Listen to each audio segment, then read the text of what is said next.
Hey fitness friends, Dean back. I wanted to talk to you guys a little bit about group coaching. I don't do a lot on group coaching, and I have a pretty big extensive background in it. I thought it'd be really cool to make a video just for all the group coaches that are out there, the CrossFitters and all of you guys.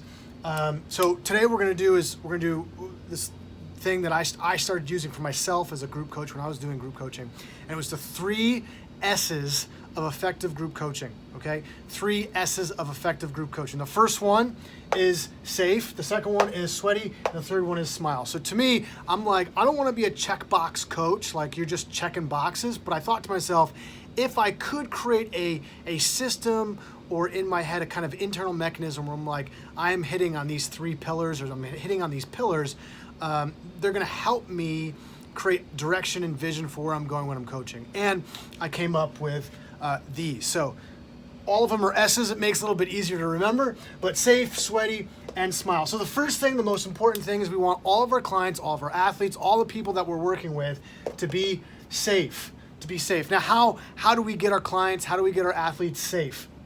And I actually stole this shamelessly from the level 2 manual for CrossFit coaches. So they have the 6 foundations of effective training. These will be the first 3, okay? And if you're looking to get your level 3, then you'll need to know these for the test. But also I would recommend in general, regardless of where you're at in your coaching career, learning to use these, not only these 3, but all 6 of them is going to be a great tools for helping you become more effective in coaching. Regardless, the first thing, in order to get safe, to make sure all of our clients are safe, is we have to teach them well. And this is all going to be about context of the movement and communication as well. So you're going to be up by a whiteboard, you're going to be talking about the workout, or you might be onboarding someone that's new. You want to give them good context. You want to make sure they understand the movement, how to organize their body, and then effectively execute the movement. So ultimately, we want to teach well. We want to communicate well. We want to give good context, all of that stuff. We want to see things well. Ooh, this is so good. So real time. When people are going 3, 2, 1, go, and people are moving around, you want to be able to see and recognize an error in real time, in that moment. Okay, that's the coach's eye. Not 5 minutes later when you're recounting the class, you're recounting the workout, you're like, oh, you know what, that person wasn't moving as well as I wished that they did. Listen, I've done that plenty of times, and that doesn't make you a bad coach. That just means that you need more experience, more time in the saddle, right? Develop the coach's eye. See, and what I love to tell people to do is whatever your class or your group structure looks like, the coach is actually going to be around the perimeter. So if you have a bunch of athletes and clients in a class, okay, here's your class, here they're all lined up really nice and neat, a coach's dream come true, you're going to spend the majority of your time around the outside. And that is because these positions are going to give you the best opportunity to see all faults and all movements. Now, not only are we looking to see faults, we also want to correct them in real time. So this is going to carry right over. We want to correct them. So we need to be set up in a position so that we can see faults, and then we need to correct them. This is going to be cueing and language, positioning what we're talked about here like this. Cueing and language is going to be short, actionable cues. Okay, so instead of being like, hey, Carl, your knees are in, I want you to get your knee, we don't want your knees to be valgus, it's knees out. Yes, that is an extreme or an overcompensatory, is that a word, compensatory? I don't know, just go with me. Cue, because we don't want people's knees to be varus, which is an over-exaggeration of a neutral knee, which happens when you actually push your knees out hard. But knees out is a general basic cue to get people's knees from valgus, which is very common, to neutral, okay? Chest up, knees out, heels down, right? All of those different things are simple, actionable cues, and those are gonna help us. Not only that, we can go through a system or kind of like variation of kinds of coaching or kinds of cues, okay? It can be a verbal cue, those were things that I just listed. It can be a visual cue. So after a verbal cue, you're going to maybe jump in front of the person, be like elbows up, a visual cue. Or then finally, it's a tactile cue, which that should be your last resort. And that is you touching the client, pushing their elbows up, putting your hand on their back to get them to feel, oh, I need to be my back tighter or whatever else. Okay. We want all of our clients to be safe. That is by far the most important thing. The next thing is sweaty. After being safe, we want all of our clients to get a great workout. We want them to breathe hard. And so sweaty is just a term that just means they look like they've worked out. They look like they got some sort of metabolic response, okay? How do we do that? I wrote KYC, which just means know your client. Know your client. Know your client's needs.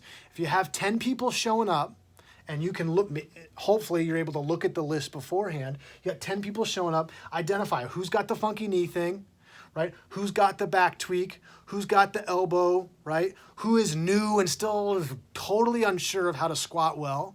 Identify all these things.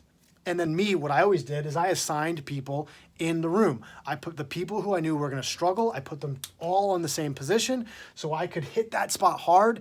And then the people who I knew weren't going to struggle as much, I'd put them all together as well also.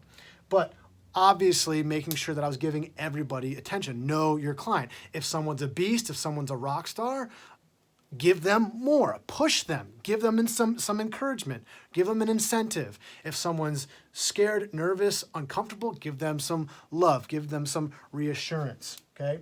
So know your client, whatever they got going on, and then from here it's scale effectively, right? We want to scale effectively because if the barbell is too heavy, then they could walk out of the workout not thinking that they got a good workout, okay? So we need to make sure that we're scaling effectively. Scale the load either up, sometimes that's appropriate, and then or down, scale reps, scale the load, scale the speed, the tempo. We can scale the movement in general, the complexity, all these different things we can scale. Know your client, scale them effectively, okay? Spend time going on YouTube and researching and learning about effective ways to develop the horizontal pull or vertical pull or push, whatever it is, whatever movement pattern it is you know that is in the workout of the day. Spend time learning how to effectively coach, regress, and progress that movement, okay? All of that is scaling. Effectively learn how to scale. You don't ever know enough. Don't think that. You always need to be collecting more and more information. And oftentimes, you'll find that more information comes in one of those kind of places that you never would have thought. Like you're following someone on Instagram that you're like, and then all of a sudden they post something, you're like, wow, that was pretty good, right? So scaling, develop tons and tons of tools in order to scale effectively. Safe, sweaty, here we go. Last piece, smile. Get all of your clients to smile. This is all about the connection, connecting with all the people that walk through the door, right? Ask them about themselves. Ask them what they got going on with their family. Ask them what they got going on at work. What do they love to do outside of the gym? Get to know all of your clients on a deep personal level. Send them messages. Send them text messages. Send them a postcard every so often. You know, those kinds of things are huge. But ultimately, I wrote here, I think this is really important, thermostat versus thermometer. The thermostat is going to set the temperature in the room, okay? The thermometer is going to react to the temperature of the room. If the temperature is 70 degrees, the thermometer is going to show 70 degrees. A thermostat, you set it to 70 degrees and it changes the temperature of the room. Your job as the coach is to set the temperature of the room. If you want people to smile, you've got to smile. If you want people to be excited about being there, you've got to be excited about being there. So for all you introverts that are out there that are like, man, that's a lot. I get tired when I'm done coaching. Good. You should be tired when you're done coaching. It should be taking a lot out of you. And I don't mean that negatively. I just mean you have to bring a high level of energy, right?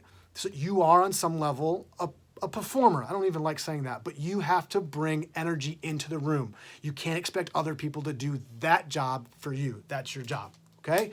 So recap, get everybody safe, get everybody moving well. Whatever you've got to do to make sure that people are moving well so they don't get hurt, That's your first and primary job. The second job is to make sure that everybody's getting a good workout in. Scale them effectively. Develop lots of tools in your tool belt.